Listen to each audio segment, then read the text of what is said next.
Hello ji, अस्सलाम वालेकुम। Welcome back to my channel. Another day another vlog in my life. कैसे हैं आप सब लोग? उम्मीद करती हूँ कि आप सब ठीक ठाक होंगे, मज़े में होंगे। मैं भी अल्हम्दुलिल्लाह बिल्कुल ठीक ठाक मज़े में। तो जनाब आज अर्ली मॉर्निंग है। अभी तो जाना बस स्कूल के लिए निकलने लगा था तो मुझे याद आया मैंने तो गार्बेज नहीं रखा था और आज है हमारा गार्बेज डे। तो हम दोनों माँ बेटा बाहर आ गए। हमने कहा जाते हैं बाहर और गार्बेज रख के आते हैं। तो बस अभी जा रहे हैं बाहर, गार्बेज रखेंगे। और बाहर अच्छी खासी ठंड हो चुकी है। ओवरनाइट तो सिंगल डिजिट में चला जाता है। अभी आज भी हमारे पास +3 था और बाहर आपको मैं दिखाऊंगी, बाहर फ्रॉस्टिंग भी हुई हुई थी। लेकिन दिन के वक्त फिर टेम्परेचर अच्छा हो जाता है कि आपको बहुत ज़्यादा मोटी जैकेट्स की ज़रूरत नहीं पड़ती। हल्की फुल्की कार्डिगन्स ले लें तो आपका अच्छा गुजारा हो जाता है। तो जनाब ये चीज़ें तो मैं आपको दिखाती रहूँगी जो कि आप रोज़ देखते हैं मेरे व्लॉग्स में। लेकिन आज मैंने आप लोगों के साथ एक चीज़ शेयर करनी थी, वो ये कि पिछले काफ़ी दिनों से मैं देख रही थी कुछ कुछ लोग हैं जो बार बार कमेंट्स कर रहे थे कि प्लीज़ गुल हमें बताएं, इस बारे में इंफॉर्मेशन दें कि कनाडा में घर कैसे ख़रीदते हैं, कि कितना आसान है या कितना मुश्किल है। तो मैं काफ़ी दिनों से आपके मैसेजेस भी देख रही थी, कमेंट्स भी देख रही थी, क्योंकि मैं सारे कमेंट्स पढ़ती हूँ, सारे मैसेजेस पढ़ती हूँ। रिप्लाई ना करूँ वो डिफरेंट बात है, लेकिन मैं उनको लाइक कर देती हूँ ताकि आपको पता चल जाए कि मैंने इसको पढ़ लिया है। तो जनाब बात ये थी कि फ़र्स्ट ऑफ़ ऑल तो बात ये है कि मुझे इस बारे में कोई बहुत ज़्यादा इन्फॉर्मेशन का पता नहीं है, क्योंकि ये मेरी फ़ील्ड नहीं है, ये मेरा काम नहीं है। तो मैं किसी को भी रॉन्ग इन्फॉर्मेशन नहीं देना चाहती थी, इसलिए मैंने कभी इसके ऊपर आपको कोई इन्फॉर्मेशन दी नहीं। लेकिन मैंने कहा चलें जितना मुझे पता है वो मैं आपको बता देती हूँ, उससे अगर किसी को फ़ायदा होता है तो बहुत अच्छी बात है। तो जनाब इसमें कनाडा में घर ख़रीदने के लिए सबसे ज़रूरी है कि आपके पास एक अच्छी, हाँ, आपकी इनकम होनी चाहिए। आप किसी ज़रिए से, लाइक आप कोई अच्छी जॉब करते हैं, कोई अच्छा बिज़नेस करते हैं, लेकिन वो बिज़नेस जो आपका पेपर्स पे है, जिसका रिकॉर्ड है। तो जितनी आपकी इनकम होती है उसके हिसाब से आप अपना घर ख़रीद सकते हैं, क्योंकि यहाँ पे लो इनकम वाले या जिन लोगों के पास जॉब्स नहीं होती हैं, जो स्टूडेंट्स होते हैं, वो लोग घर नहीं बाय कर सकते हैं। क्यों? क्योंकि उनके पास कोई सोर्स ऑफ इनकम नहीं होता। और सोर्स ऑफ इनकम सिर्फ बताना ज़रूरी नहीं होता, सोर्स ऑफ इनकम इनको शो करना ज़रूरी होता है, क्योंकि ये लोग हर चीज़ प्रूफ में मांगते हैं। कुछ भी आपकी सिर्फ बात पे यकीन करके उस चीज़ पे ट्रस्ट नहीं करते हैं। तो जब हम लोग कनाडा में आए थे तो हम लोगों ने घर नहीं ख़रीदा था। फर्स्ट 7 ईयर्स हमने घर नहीं बाय किया था, 5 6 और 7 ईयर्स, 6 और 7 ईयर्स या। तो क्यों नहीं ख़रीदा था? क्योंकि हम लोग स्टूडेंट थे, तो हमारे पास जॉब नहीं थी, हमारा सोर्स ऑफ इनकम ऐसा कोई नहीं था कि जिसकी वजह से आप कोई जॉब वगैरह कर सकते हैं या आपको पैसा मिलता है उस जॉब की वजह से। तो इसलिए हम लोग तो सच सोच भी नहीं सकते थे, आउट ऑफ क्वेश्चन है। लेकिन यहाँ पे क्या होता है कि जब आप अच्छी सी एक कोई जॉब करते हैं, यहाँ पे आपको एक सर्टेन अमाउंट अगर आप कमाते हैं तो वो आप अपने पे स्टब्स, अपना लास्ट ईयर का जो आपका होता है जी टैक्स रिटर्न, वो उठाते हैं और आप चले जाते हैं बैंक के पास। और बैंक आपकी सारी इन्फॉर्मेशन ले लेता है और फिर वो आपका केस बनाते हैं, फिर वो उस पर वर्क करते हैं। तो इसके लिए भी कोई बहुत बड़ी बात नहीं होती। आप बैंक में कॉल करते हैं और वो आपको बताते हैं आपने किस सिलसिले में कॉल की, तो आप उनको बोलते हैं कि मुझे मॉर्टगेज के सिलसिले में बात करनी है, घर ख़रीदना चाहते हैं हम।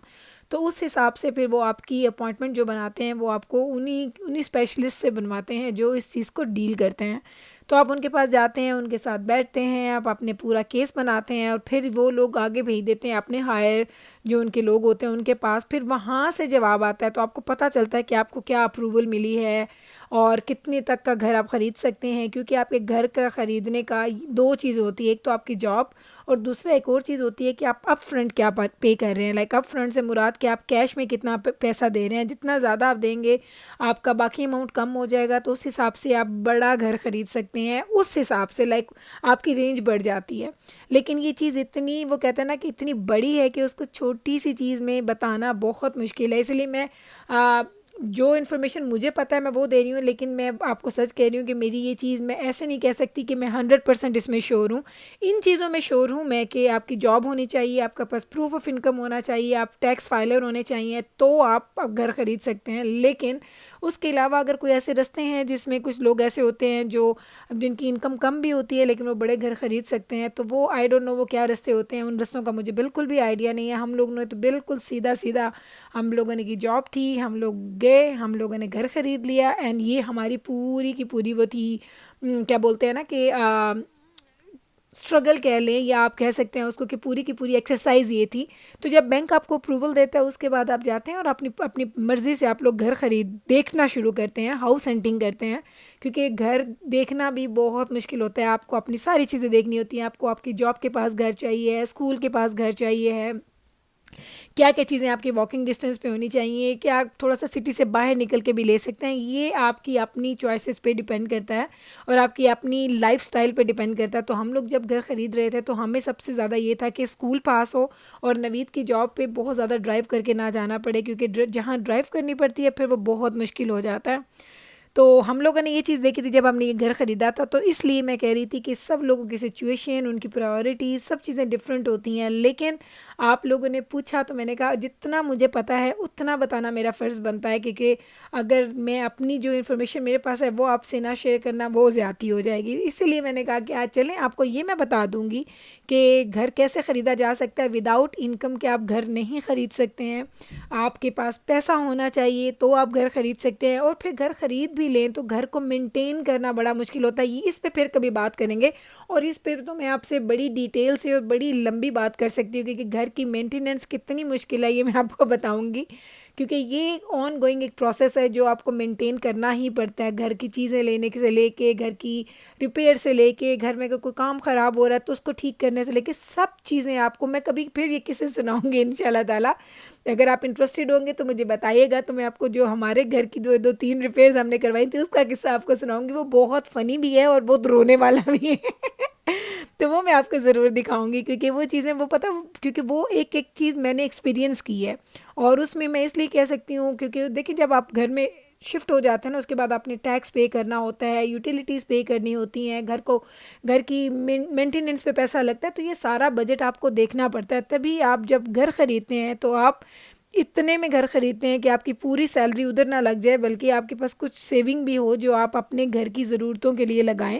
क्योंकि घर में अगर आप माशाल्लाह फैमिली के साथ रहते हैं तो आपको पता है ये चीज़ें कभी भी ख़त्म नहीं होती, बहुत चीज़ें होती हैं। लेकिन इस टॉपिक पे फिर हम कभी डिटेल से बात करेंगे, क्योंकि इसके लिए तो मेरे पास बहुत सारी बातें हैं कभी मैं लाइव आऊँगी ना तो फिर भी हम बातें करेंगे, क्योंकि लाइव में बड़ा मज़ा आता है। क्योंकि जब आप पूछते हैं ना और मैं फ़ौरन से रिप्लाई करती हूँ तो वो चीज़ें वो आप कनेक्ट डिफरेंटली करते हैं। यहाँ पे तो मैं कमेंट्स पढ़ती हूँ, फिर याद रखती हूँ, कोई बहुत ख़ास कोई क्वेश्चन होता है तो उसको मैं कहीं राइट डाउन करती हूँ कि नेक्स्ट टाइम इसको मुझे आंसर करना है या मुझे इसको मेंशन करना है। तो चलें जनाब, ये था हल्की सी मेरी इन्फॉर्मेशन, जितनी मुझे इन्फॉर्मेशन थी मैंने कहा आपको बता देती हूँ। लेकिन इसके अलावा अगर आपको कोई ऐसा कोई क्वेश्चन है तो वो आपको उसी फील्ड के लोग ही उसको राइट आंसर कर सकते हैं। जितना आप एक नॉर्मल बंदे को पता होता है उतना तो मुझे भी पता था, इसलिए मैंने सोचा कि रिप्लाई कर दूं, क्योंकि आप लोग इतने प्यार से पूछते हैं तो ऐसा अच्छा नहीं लगता कि मैं आपको रिप्लाई ना करूं।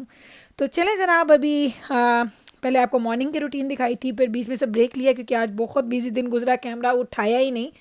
रात का खाना खाया तो हस्बैंड का दिल किया जी अंडों का हलवा खाने पे, तो आज बना रही हूँ जी अंडों का हलवा उनके लिए, ये खिलाऊंगी उनको। उसके बाद आपको लेके जाऊंगी नीचे और अपनी बेसमेंट में आज आपको अपने फ्रीज़र की वो कहते हैं ना शक्ल दिखाती हूँ कि कितना फुल होता है। और वो आप देखेंगे और आप कहेंगे कि गुल आपको पता कैसे चलता है कि कौन सी चीज़ कहाँ पड़ी है। तो मुझे बिल्कुल पता होता है क्योंकि मैं खुद रखती हूँ, तो जो चीज़ मुझे निकालनी होती है मैं उठाती हूँ, निकाल लेती हूँ। और अगर आप देखेंगे तो इसके इर्द गिर्द सारी आइस जमी हुई है। और वो आइस क्यों जमी हुई है? क्योंकि बहुत फुल हो जाता है तो कोल्ड एयर को सर्कुलेट करने की जगह नहीं मिलती, तो इस वजह से ही आइस साइडों पे जम जाती है।